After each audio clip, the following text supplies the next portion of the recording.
A husband and wife, Simon and Robyn, just moved to California because Simon got a new job there. They live in a modern house with great lighting and a beautiful view. One day, while they were out shopping for their new home, Simon bumped into an old high school friend named Gordo. Simon was surprised by how different Gordo looked. Simon introduced Gordo to Robyn, and they ended up exchanging numbers to chat sometime in the future. One day, when Robyn was home alone, she received a gift, a bottle of wine with a red ribbon and a greeting card, but she had no idea who it was from. Robyn spends most of her days alone at home, from morning till night, with only her dog Jongles for company because Simon is busy with work. In the evening, when Simon returned from work, he immediately read the greeting card on the wine that said, "Welcome back," from Gordo and a smiley face. They had no idea how Gordo got their address, but they truly appreciated his kindness. The next morning, Robyn was seen chatting casually with their neighbor Lucy. It became apparent that Robyn had a past trauma as she had experienced a miscarriage. On that day, Robyn continued her work as a freelance designer, but suddenly, Gordo showed up at their house. Robyn didn't forget to thank him for the gift. Gordo also apparently provided contacts for a plumber, a maid, and others, and even brought something for Robyn. Since Gordo had praised their house architecture, Robyn happily invited him to tour the house and have dinner together later that evening. During the dinner event, they began sharing stories about their pasts.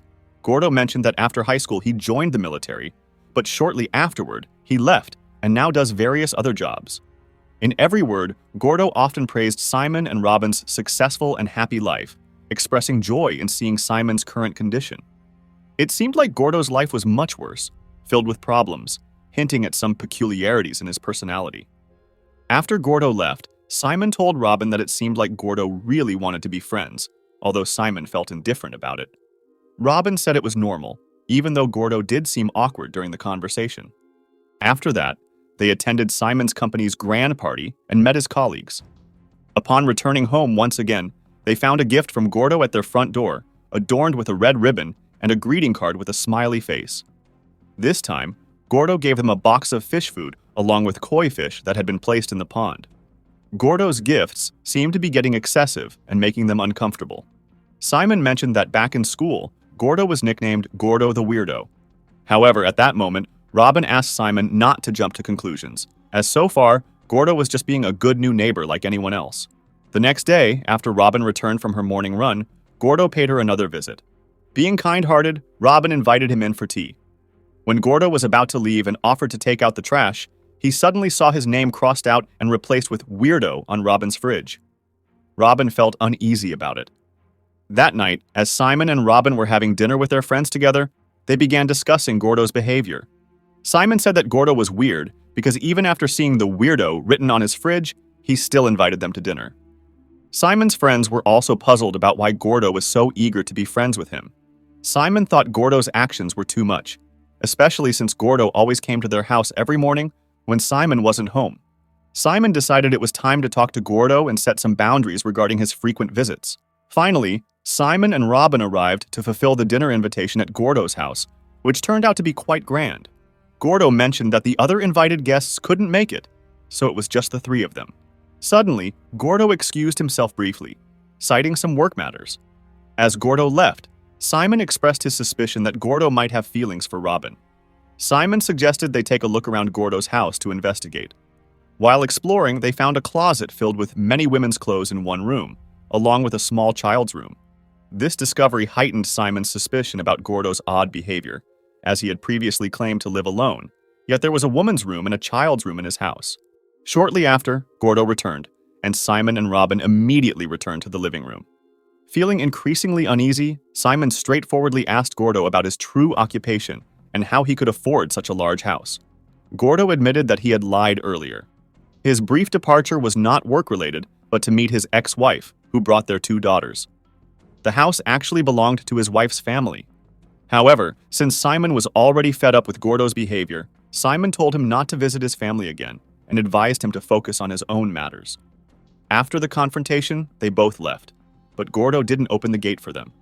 Simon had to honk the horn repeatedly until finally they could exit. The next morning, Simon and Robyn discovered that their koi fish had died, and their pet dog Jangles had mysteriously disappeared. Simon was furious and immediately went to Gordo's house. To his surprise, It wasn't Gordo who answered the door, but a foreign couple who turned out to be the actual owners of the house. Simon reported the incident to the police, and after the investigation, the police found out that the homeowners had rented their car to Gordo while they were on vacation. Gordo had access to their garage, potentially giving him the opportunity to enter their house. Unfortunately, the police couldn't search Gordo without a warrant, which required strong evidence directly linking him to the incidents. The next morning, Robyn noticed the kitchen faucet turning on by itself. She confided in Lucy about her sleep troubles and feeling uneasy alone at home. That night, unable to sleep again, Robyn sensed the presence of someone else in the house. And when she checked on the front door, it turned out to be Jangles, who had returned unexpectedly. Simon thought that Gordo was intentionally playing mind games with them. Coincidentally, the next day, Gordo sent a letter to Robyn, apologizing for making them uncomfortable. Gordo promised not to disturb them again, and this time there was no additional smiley face in Gordo's letter. Instead, there was a sad emoji. Additionally, Gordo sent a second letter addressed to Simon saying, "Let bygones be bygones. I have no other intention than goodwill." Robyn asked Simon about the meaning of "let bygones be bygones," but Simon didn't understand Gordo's words either. Still, Robyn was convinced that there must be something between him and her husband. The next day, while Robyn was taking a shower, she saw a shadow that turned out not to be Simon. But Robyn felt extremely uneasy that day, convinced that there was someone else lurking in their home. She checked the house again, but her ongoing sleep troubles and anxious thoughts led her to faint. Upon regaining consciousness, Simon asked Robyn what was really happening to her. Robyn explained that they needed to apologize to Gordo, as she always felt Gordo's presence looming over her, and makes her afraid when she's home alone. She believed she would feel better if they apologized to Gordo. Simon tried to reassure Robyn, saying that it was all over, there was nothing more to worry about, and with time, she would surely forget about it. Days passed, and Simon consistently supported Robyn, making their days much more meaningful. Gradually, they began to return to a happy family life, resembling that of a normal family. Eventually, Robyn even succeeded in getting pregnant again. However, in the later stages of her pregnancy, Robyn saw Gordo lurking outside a clothing store, and dark memories resurfaced. During the baby shower, while with Joan, Simon's sister, who happened to go to the same high school as Gordo, Robyn asked if she knew Gordo. Joan revealed that Gordo left school because he was bullied by classmates, who found out he had been physically abused and sexually assaulted by an older student. Simon and his friend Greg were eyewitnesses and intervened to stop the abuse. Robyn became convinced that there was a connection between this past event and Gordo's statement, "Let bygones be bygones," in his letter. After that, Robyn checked Simon's desk drawer when he had already left for work. There, she found a file containing Gordo's complete background. It stated that Gordo had entered someone's residence without permission, attempted to kidnap a minor, was discharged from the military, engaged in inappropriate behavior, and even the court ordered Gordo to stay in a rehabilitation center. Despite all this, Robyn wondered why Simon had kept all these files without her knowledge. Eventually, Robyn decided to visit Greg's office, the person who was also involved in Gordo's past case. Robyn handed Greg the letter written by Gordo. Initially, Greg was unwilling to admit what had happened during their high school days. Eventually, Greg revealed that the entire sexual assault incident was a lie, and it was all Simon's fabrication. It turned out that Simon used to bully weaker kids and could do anything to suit his desires. Unfortunately, Gordo became Simon's victim. Robyn was immediately shocked. She had been married for years to someone who, as it turns out, had a cruel and bullying past. Even worse, these actions had damaged someone's life into adulthood. Naturally, Robyn's perception of her husband changed instantly, especially when Greg inadvertently mentioned that something had happened between Gordo and his father. Bombarded with these facts, Robyn decided to go home. Upon reaching home, Robyn mentioned having seen the files about Gordo that Simon kept. She stated that what Simon had done in the past had a profound impact on someone's life.